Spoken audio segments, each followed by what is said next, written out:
recupera filho sequestrado pelo ex-marido em Itaqui. Ela sofria violência doméstica.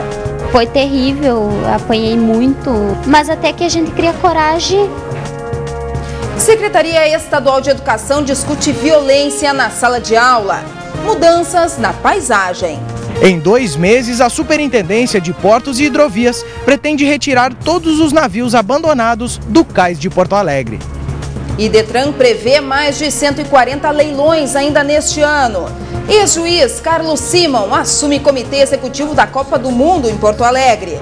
E Fortunati diz que não vai aceitar atrasos nas obras do Salgado Filho. Agora, no Ubra Notícias.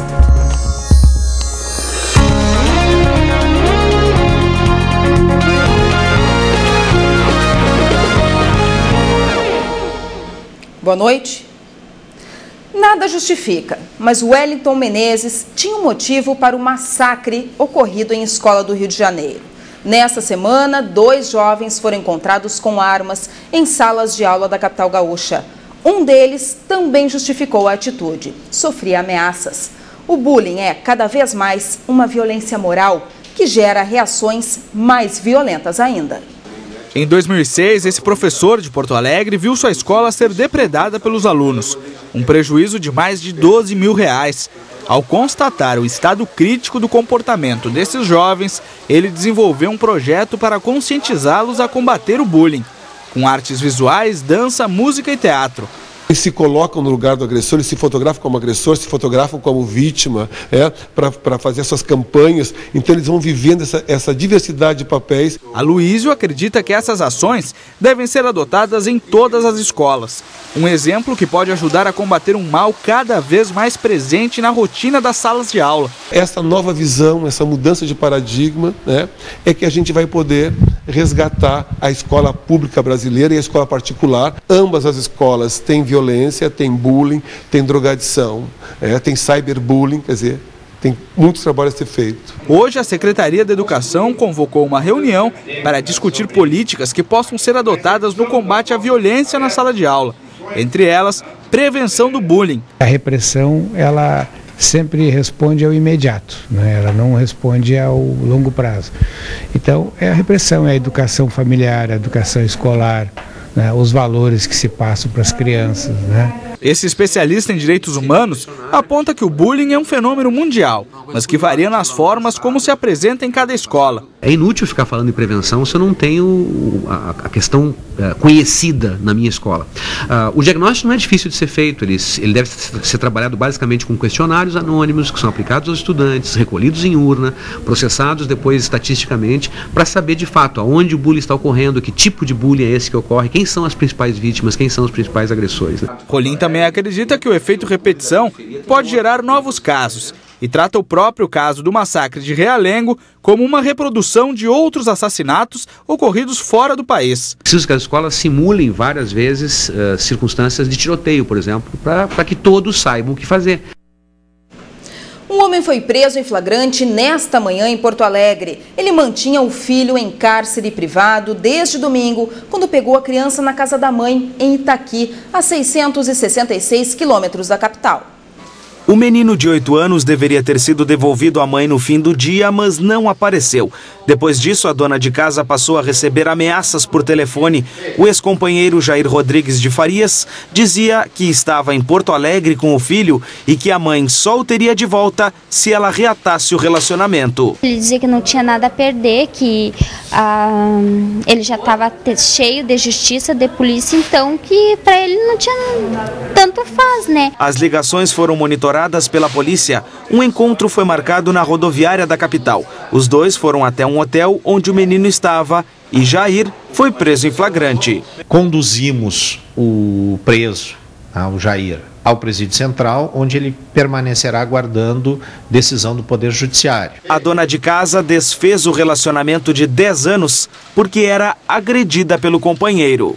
Foi terrível, apanhei muito, me judiava muito assim, Mas até que a gente cria coragem, e toma uma decisão na vida,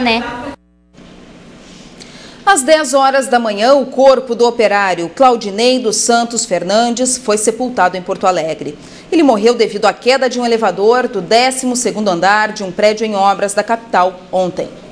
No velório, um parente disse que a construtora CPW já prestou assistência à família e que as partes entraram em acordo. A polícia e a Superintendência Regional do Trabalho e Emprego vão investigar o caso. Os outros 2 homens que estavam no elevador, Luiz Celso Uner da Silva e Fabiano Nunes Garcia, continuam internados em estado regular. A polícia de Guaíba prendeu em flagrante nesta manhã o homem que estuprou uma mulher de 36 anos e tentou violentar uma menina de 15. Os crimes aconteceram ontem à noite. César Vinícius Flores Meira, de 23 anos, já tinha passagem pela polícia. Ele foi encaminhado para o Presídio Central em Porto Alegre.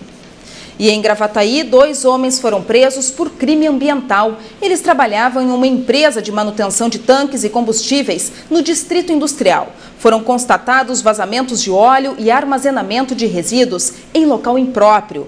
Outros sócios da empresa estão sendo investigados. Foram pelo menos 9 acidentes na Freeway hoje, 2 com vítimas fatais. À tarde, em Santo Antônio da Patrulha, um veículo Palio saiu de pista. O condutor, Alexandre Origi Barbosa, de 36 anos, morreu no local. Pela manhã, Tiago Bergman, de 24, dirigiu um caminhão e também saiu de pista. O acidente aconteceu por volta das 6h30 da manhã, no quilômetro 76 da Freeway, próximo à praça de pedágio de Gravataí. O caminhão, carregado com materiais de construção, saiu de pista e percorreu cerca de 100 metros até tombar as margens da rodovia. O motorista morreu no local. De acordo com a Polícia Rodoviária Federal, há suspeita de que o caminhoneiro tenha dormido ao volante. Também à tarde, mais uma morte no trânsito. José Inácio dos Santos, de 20 anos, dirigiu um Santana na estrada do Lami, em Porto Alegre, e colidiu contra um poste. As chuvas tomaram conta do estado nas últimas 24 horas. A quantidade de chuva em Santa Maria superou o esperado para o mês. E devido a um bloqueio atmosférico, essas instabilidades vão ficar sobre o território gaúcho por pelo menos uma semana. E as temperaturas entram em declínio.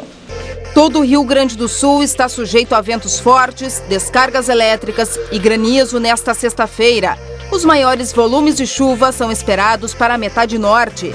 A campanha vai sentir a queda das temperaturas devido à massa de ar frio que acompanha a frente fria. Em Bagé, mínima de 15 e apenas 18 graus de máxima. Na região metropolitana, os termômetros ficam entre 20 e 27 graus. Em Porto Alegre, chuva a qualquer momento, com chance de temporais. Máxima de 25 graus, com sensação térmica ainda mais baixa. Sábado segue o tempo instável e temperaturas baixas no estado. A seguir, Fortunati diz que não vai aceitar atrasos em obras do aeroporto de Porto Alegre.